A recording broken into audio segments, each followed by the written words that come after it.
Ghana, our beloved country, is a very rich country, not in money, but in resources and beauty of nature. Today, we are going to take a quick virtual tour of these places, in addition to some iconic sites that tell the story of our forefathers. Here are some of the beautiful tourist sites in Ghana.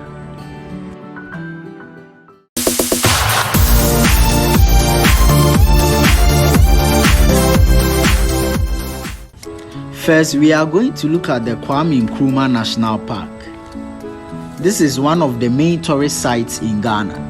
This is because it is located in downtown Accra and was built to honor Ghana's first president, the late Osagyefo Dr. Kwame Nkrumah, who fought to gain independence for present-day Ghana. The location of the museum was back in the day called the British Polo Field. That is where a huge crowd gathered to witness Nkrumah declare the nation's independence. A full bronze statue of Dr. Kwame Nkrumah was built where he stood to proclaim Ghana's independence. As you approach the museum, you see springs of water on both sides of the walkway. In the springs of water, you see 7 bare-chested statues on both sides that are squatting and literally blowing springs of water. The meaning of this statue is they welcome the arrival of personalities and visitors. The focal point of the memorial park is the museum and the mausoleum. The museum houses rare artifacts that belonged to the late Nkrumah, showing his life story. The museum also contains pictures of most iconic people who made alliances with the late president. People like Queen Elizabeth II, JFK of the USA, and a lot others. The mausoleum, on the other hand, is the final resting place of the late Nkrumah and his wife. The mausoleum is built with Italian marble from the top to bottom, with a black star at the peak of the building, which signifies unity. The interior flooring is also marble, and the grave marker is also made of marble and surrounded by river-washed rocks.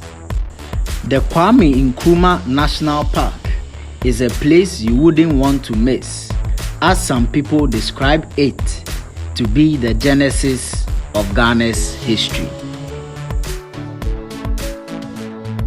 Now we move on to the Cape Coast Castle. There are 3 castles in Ghana: Elmina by the Portuguese, Christiansborg by the Danish people, and the Cape Coast Castle by the English. These castles were built when the transatlantic slave trade was at its peak, and captives from all over West Africa were brought into the Cape Coast Castle to be sold as slaves to the English. The castle was such that the governor lived on top, soldiers in the middle, and the slaves beneath. Some of the slave rooms were the male and female dungeons, punishment cells, condemned cells, and the door of no return. Male and female slaves were held in different dungeons. The male dungeons have 5 chambers that can hold up to 200 slaves at a time, where they slept, vomited, and passed out food all at one place. These chambers barely had windows, which makes for poor ventilation. Thus, we can all imagine the stench of sweat, urine, and feces our forefathers had to live in.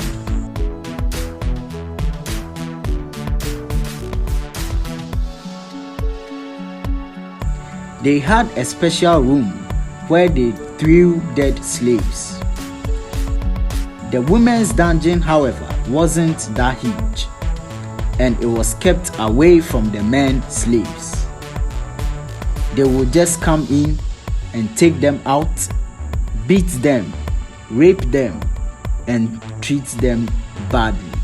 Some of the captives who wanted to fight for their freedom and those who made an attempt to escape were caught and kept in a condemned cell which had no window, and these slaves would suffocate and die.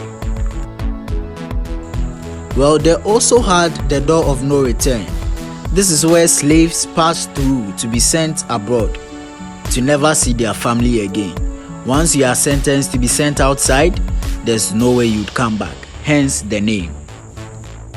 The Cape Coast Castle is enriched with so much history that dates back to over 3 centuries ago, which makes it an iconic tourist site. I suggest you visit the castle for an in-depth knowledge on the history of our forefathers. Shai Hills is also another beautiful tourist site which is located in the Dangme West District of Greater Accra region. This is about an hour north of Accra, bordering the Akosombo Road. From the name, Shai Hills has about 5 different hills, and the whole area is covered with grassland and low dry evergreen forests that houses different breeds of animals. To date, it has mammals, reptiles, and about 175 bird species. One of the most beautiful views is the baboon troop at the front gate, where these red-bottomed animals swing from tree to tree. Some of them even greet you when you alight from the bus. Although you gotta be warned, they are well known for snatching personal belongings. Inside the reserve, you get to witness the beauty of Mother Nature. The zebras, the antelopes, the trees, the birds, and the vast land of greenery makes you feel like you are in a whole new world. A trip to Shai Hills is not complete until you visit the caves, which were once the settlement of the Shai people until the 19th century. Today, it houses a large bat colony. Shai Hills is an ideal getaway for those looking to disconnect from civilization. A trip to Shai Hills will be a small price to pay for the view of this vast unspoiled savanna and will be worth every penny. Next, we have Boti Falls. Boti Falls is a twin waterfall located at Boti in the Nkrumah Municipal District in the eastern region of Ghana. The Boti Falls takes its course from a river known as Pom Pom. History has it that the falls was hidden in a forest until it was discovered by a white Catholic priest in the year 1903. Dr. Kwame Nkrumah was the president at that time, and he described Boti Falls as the most attractive place in the eastern region of Ghana. Boti Falls is actually made up of 2 waterfalls. These twin falls are referred to as the male and female. These two do not usually meet. When the volume of water is high, especially during the rainy season, the two meet, and it is said that they are mating, and this is when a rainbow is formed. To get to the falls, visitors have to descend over 70 steps, and beneath the falls there is a pool for those who want to take a refreshing bath. A visit to Boti is actually a 4-in-1 pack. First of all, the falls itself. Secondly is the Umbrella Rock, which is only 30 minutes walk from the falls. There is also the 3-headed palm tree. And the last one is the Fertility Rock, which is said to bless women with twins. Boti Falls is filled with more of nature's creations worth seeing. Boti Falls is the best place to go on a holiday, vacation, or even a family getaway.